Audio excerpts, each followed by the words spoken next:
So hello and welcome to the final part of the complete history of Rockstar's Buddy, where today we're going to be going over the cancelled sequel to Buddy we never got. So in late 2016, Rockstar did a fair lot for Buddy fans. They released Buddy Anniversary Edition on mobile, Scholarship Edition was re-released on Xbox One, merchandise has been dropped for the first time ever, and interest in Buddy was arguably at its highest peak ever, and fans were just hoping that a Buddy sequel would be announced sometime soon. But in 2017, a bit of a domino effect kind of occurred. Because in early 2017, quite a lot of Buddy 2 concept artwork dropped, and it kind of set off a chain reaction, as it came to light that these artworks were not from 2017, but from 2008, and as the years went on, more and more info would unravel about Buddy 2 over time, why it was cancelled, what it contained, and so on. So to go all the way back to very early 2007, Buddy was a massive success for Rockstar, both reception wise and financially, and Rockstar wanted Buddy to be a bit of a mainstay. Around this point, Rockstar were best known for their open world titles more so than their linear and racing ones. The open world GTA formula was Rockstar's strongest selling product, and they wanted to expand upon this by creating new franchises, but set in different settings and time periods, so fans just weren't rebuying the same game over and over again, set in a different city and a different radio station. This is also one of the reasons why Red Dead Redemption was an entirely different game compared to Red Dead Revolver. After seeing the open world formula work so well for Buddy, why not try the Wild West? So of course, a sequel was in order, but there was a bit of a problem with this. The original studio behind Buddy were already hard at work on Max Payne 3. And another problem is, this was at a time where every Rockstar studio kind of had their own franchises to work on.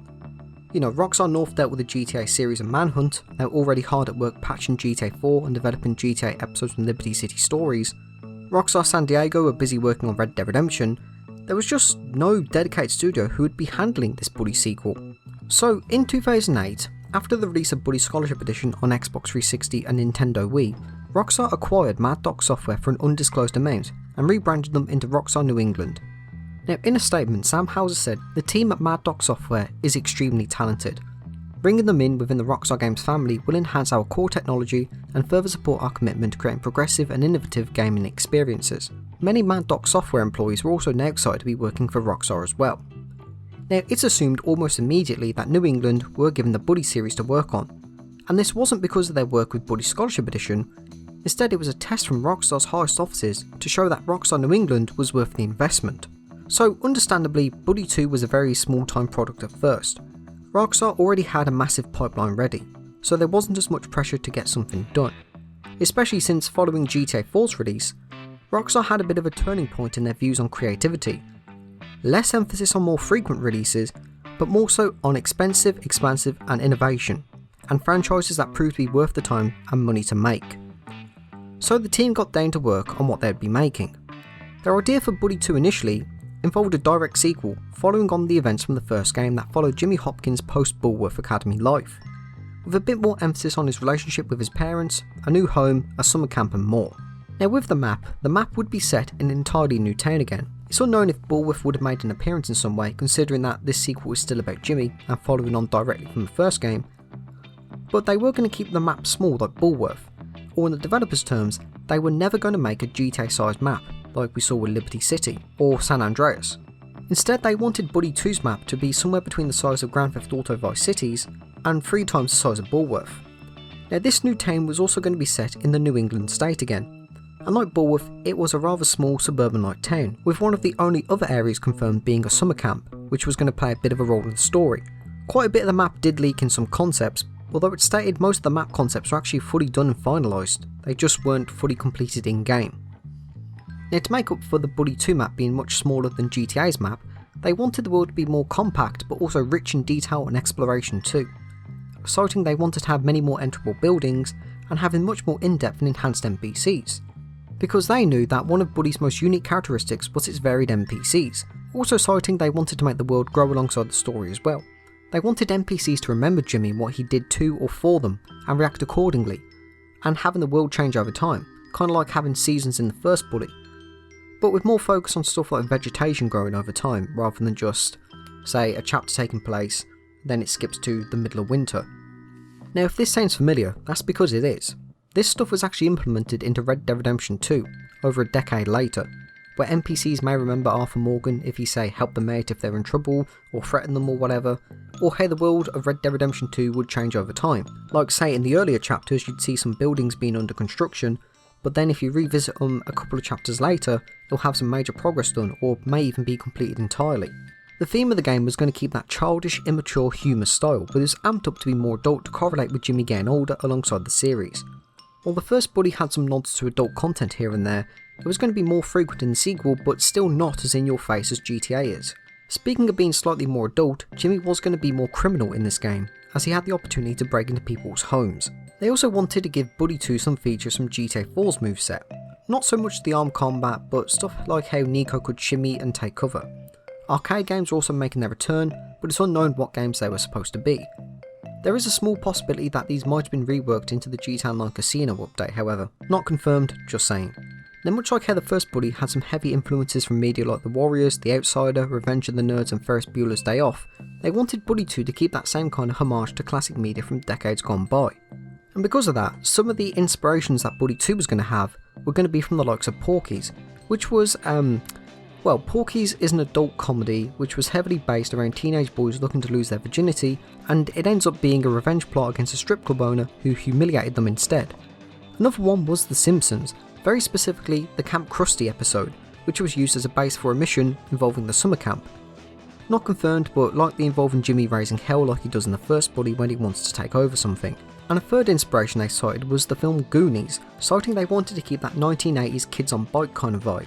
Which if you don't know what that means, it's usually a coming of age kind of story, which usually involves exploration with bikes, I mean come on, it was in the name, with a group of teenagers going on one long adventure and being relatively carefree doing so. For the soundtrack, Sean Lee was seemingly keen to continue work with Rockstar. Shortly after Buddy's release, he actually did submit his own proposition for the Grand Theft Auto 4 theme, but Rockstar instead preferred going Michael Hunter's rendition instead. But Sean Lee was brought back to make the soundtrack for the Buddy sequel, as he himself confirmed it in an interview in 2009, November 2009 to be exact. It looked smooth sailing for Buddy 2 at the time, development was going well and the team were enjoying making it. However, this was until around 2010, when things started to change, and for the worse too. First off, in 2009, Rockstar New England laid off over 10% of the entire studio, including the quality assurance team and the entire art department. No reason was ever given for this. Rockstar also said they'll be helping those who they laid off find new employment, but they never did. Now sometime in what I assume to be 2010, Buddy 2 was cancelled, despite being in its very early phases of development to the disappointment of the New England team. But things are only going to get worse from here on out.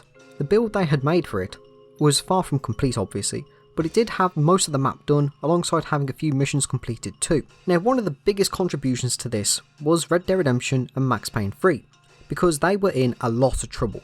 The release dates were fast approaching and the products were not finished, and, well, is in a state of chaos, and that's putting it politely. So, in an attempt to get these games to not be delayed or cancelled, Rockstar's higher offices had a few employees from New England and other studios give assistance. They were told it'd be temporary, go help these guys out and then you can go back to work on Buddy 2 after. But it wasn't as simple as that. They were never going to go back to working on Buddy 2 at all. Rockstar had to rope in their other studios from Toronto and London because these games were not going to plan, and they were going to be all put under extreme crunch. The developers claimed they had workdays as long as 16 hours. They were also harassed when trying to leave the office to go home by higher ups, even after their initial shift ended. Employees were also forced to come in on the weekends, and Rockstar reportedly ignored any and all complaints about the overwhelming workload. New England employees were being given all kinds of confusing messages. Go work on Buddy 2, go help Max Payne 3, go and work on Red Dead Redemption. Now the kicker with this is even after Red Dead Redemption released, none of these employees got any kind of bonuses. They didn't get a bonus, they didn't get a pay rise, they didn't get even a single copy of the games they worked on either. A few people from New England were a bit concerned about Buddy 2.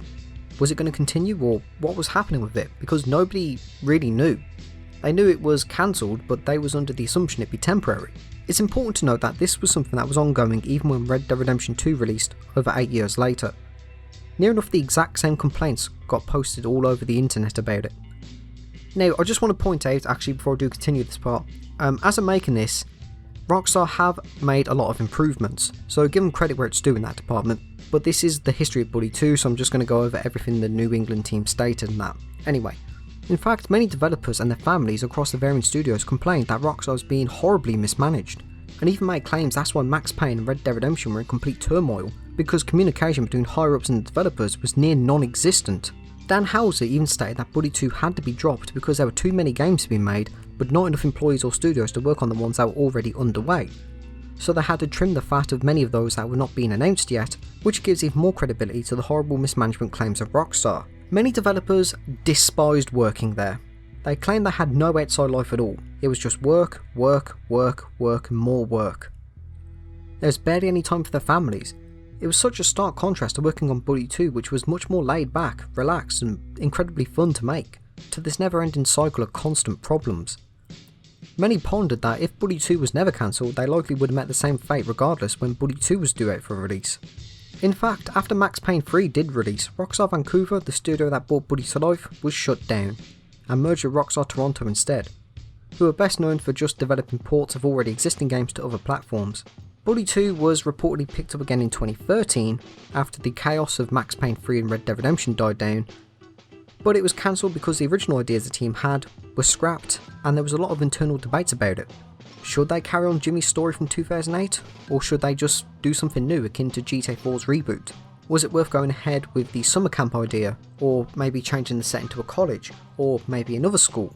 Either way, it was cancelled because the team just couldn't come to any agreement and the project got canned again. And it's assumed that the teams just kind of went to work on development assistance for Red Dead Redemption 2 and maybe Grand Theft Auto 5, or GTA Online.